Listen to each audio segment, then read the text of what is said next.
Haleluya, puji Tuhan. Di sini saya akan memaparkan materi atau dari jurnal yang telah saya dapatkan dari mata kuliah Public Speaking. Di sini judul jurnal saya adalah mengembangkan keterampilan berbicara dan rasa percaya diri melalui public speaking bagi anak-anak panti asuhan Wisma Karya Bakti. Nah, keterampilan public speaking ini keterampilan public speaking ini dalam berbicara dan rasa percaya diri ini pada dasarnya bukanlah sebuah pemberian, melainkan bakat yang ada dalam diri kita yang perlu kita kembangkan. Nah, bagaimana kita dapat mengembangkan bakat kita ini adalah dengan cara kita mengadakan pelatihan atau dengan cara kita latihan. Nah, keterampilan public speaking ini membutuhkan olahan vokal yang baik, yaitu bagaimana kita mengatur suara agar dapat didengar dengan baik dan jelas, dan apa yang kita sampaikan, apa yang kita paparkan itu juga dapat dipahami dan juga dapat dimengerti oleh audiens. Nah, pernapasan juga penting. Pernapasan dalam menyampaikan materi kita, perlunya juga kita mengatur pernapasan kita yang dengan baik, sehingga apa yang kita sampaikan, proses penyampaian materi kita ini dapat berlangsung dengan baik. Nah, di sini kita melihat atau saya akan menjelaskan beberapa unsur olah vokal. Nah, yang pertama adalah artikulasi atau kejelasan. Nah, perlunya artikulasi dalam menyampaikan penyampaian kita atau memaparkan materi kita. Perlunya kejelasan supaya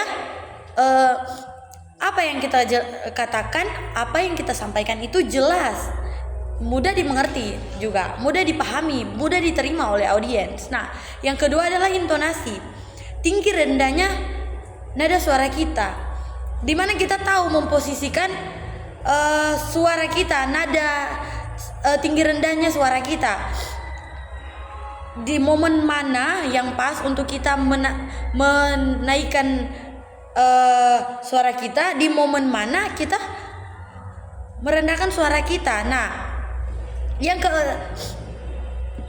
ketiga adalah volume. Nah, volume juga penting. Di mana volume ini bagaimana cara kita menyampaikan suara kita dapat didengar oleh audiens. Kan tidak mungkin di saat kita menyampaikan materi, suara kita hanya kita sendiri yang mendengarkan, kan tidak mungkin. Melainkan suara kita harus didengar oleh audiens, didengar oleh orang-orang atau yang menjadi orang-orang yang akan kita sampaikan materi kita. Nah, di sini yang keempat juga penting adalah tempo atau speed. Nah, tempo kita tidak mungkin kita menyampaikan materi kita itu dengan cara terburu-buru, dengan cara yang tergesa-gesa. Otomatis audiens ini akan bingung apa yang akan kita sampaikan. Audiens akan sangat sulit menangkap penyampaian yang akan kita sampaikan, di mana audiens akan merasa, apa yang disampaikannya itu terlalu tergesa-gesa, terlalu terburu-buru. Nah, betapa pentingnya ini kita mengatur tempo suara kita. Nah, yang selanjutnya adalah pengaturan jeda pada kalimat. Nah, ini juga penting. Bagaimana kita mengatur setiap kalimat-kalimat yang akan kita sampaikan, setiap kata yang kita sampaikan, tidak kita tahu di mana titik komanya, di mana kita menyampaikan itu, apa yang kita sampaikan itu, tahu di mana kita menempatkan jeda dalam kalimat tersebut. Yang keempat adalah aksentuasi, stres emosi kita. Nah, tidak mungkin di saat kita mau memberi atau memperingati itu, memberikan sebuah peringatan, tetapi dengan emosi yang lemas begitu. Nah, betapa pentingnya unsur-unsur vokal ini untuk kita lakukan supaya penyampaian atau pemaparan materi kita ini boleh berjalan secara efektif. dan mudah dipahami oleh audiens. Audiens boleh menangkap apa yang akan kita sampaikan. Penyampaian yang kita sampaikan mudah dipahami. Nah, di sini ada metode-metode pelaksanaan ada metode-metode pelaksanaan. Di dalamnya terdapat 5 metode. Nah, pertama di sini adalah observasi awal. Nah, observasi awal ini adalah pada tahapan ini di mana kita melakukan survei pada tempat dengan memandangi lokasi. Nah, seperti yang telah dijelaskan oleh dosen pengampu itu, di mana jika seorang pengkhotbah datang ke tempat baru atau ke tempat yang pertama kali dia datangi, dia akan menyurvei tempat yang akan dia di mana tempat dia akan datangi. Dia akan melihat situasi agar supaya dia tahu memposisikan dirinya. Di saat dia berkhotbah, dia tahu memposisikan dirinya itu di mana dan seperti apa. Nah, betapa pentingnya kita melakukan observasi awal ini. Nah, yang kedua itu orientasi. Nah, orientasi ini adalah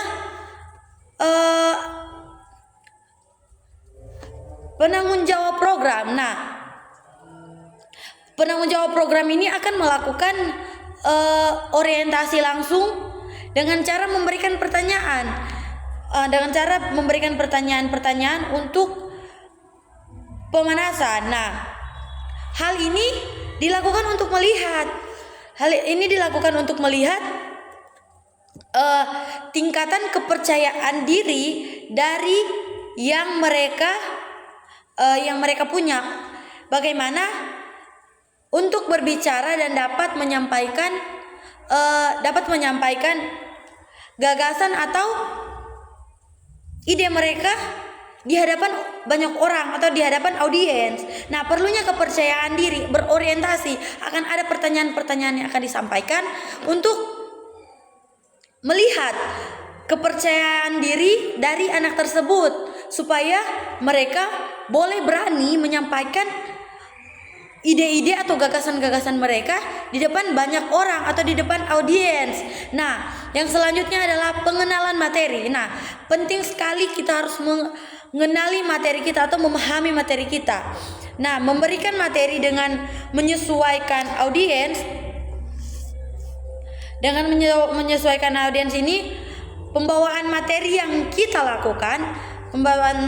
lakukan ini tentunya akan lebih santai. Jika kita memahami materi kita sendiri. Nah, dan juga menggunakan bahasa yang baik, bahasa yang pasti, bahasa yang mudah dimengerti oleh audiens. Kita tahu memposisikan diri kita. Tidak mungkin jika kita membawakan seminar di sebuah kampung-kampung atau sudahlah seminar, kita membawakan khotbah di kampung-kampung, terus jemaatnya itu sudah lansia, terus kita menggunakan bahasa-bahasa tinggi, menggunakan bahasa-bahasa akademis. Nah, otomatis jemaat itu atau jemaat-jemaat yang lansia ini belum tentu mereka mengerti apa yang akan kita sampaikan, apa yang akan kita katakan kepada mereka. Nah, di sini pentingnya kita memahami materi kita dan juga menggunakan penggunaan kata atau bahasa yang pasti atau yang mudah dimengerti oleh audiens. Nah, yang kelima adalah praktik. Yang keempat adalah praktik. Nah, praktik ini adalah di mana kita memastikan bahwa dapat diimplementasikan atau dapat diterapkan materi yang diberikan dan perlu kita praktekkan. Nah, begini, praktik ini di mana apa yang kita berikan, apa yang kita sampaikan atau apa yang kita terima, materi yang kita terima itu mampu kita praktekkan, mampu kita implementasikan dalam diri kita. Nah, ini pentingnya untuk melakukan praktik. Nah, selanjutnya adalah evaluasi. Nah, evaluasi ini juga berkaitan dengan berupa program memberikan pertanyaan. Ini seperti orientasi, memberikan pertanyaan serta diskusi-diskusi yang terbuka. Nah, tentunya ini dikemas dengan bentuk dikemas dengan bentuk penyampaian gagasan agar dapat melihat efektivitas selama program pelatihan ini berlangsung. Nah, ini evaluasi apa yang kita terima, apa yang kita sampaikan ini, kita lakukan evaluasi, pertanyaan-pertanyaan, melihat penyampaian gagasan ini yang yang berlangsung dalam pelatihan ini. Nah, ini yang bisa saya sampaikan dan menjadi kesimpulan saya adalah betapa pentingnya kita mempelajari public speaking ini. Public speaking ini penting sekali, kita perlu belajar public speaking, bahwa semua orang bisa berbicara, tetapi tidak semua orang itu mampu berbicara di depan di depan audiens, di depan banyak orang. Nah, perlunya kepercayaan diri kita dalam menyampaikan materi kita atau penyampaian kita, pemaparan materi kita. Nah, seperti yang telah dikatakan oleh asisten dosen saat mata kuliah public speaking itu, di mana kita sebagai sebagai speaker, sebagai seorang pembicara ini mampu membuat audiens ini perhatian mereka itu tertuju kepada public speaker, tertuju kepada pembicara. Kita mampu membuat audiens ini on. Nah, di mana perlu sekali kita belajar atau terus latihan dalam public speaking ini. Dari apa yang telah saya paparkan tadi, dari unsur-unsur vokal, ada metode-metode pelaksanaan. Nah, ini pentingnya untuk kita lakukan, untuk kita laksanakan. Nah, terima kasih atas kesempatan. Demikian presentasi saya. Tuhan Yesus memberkati.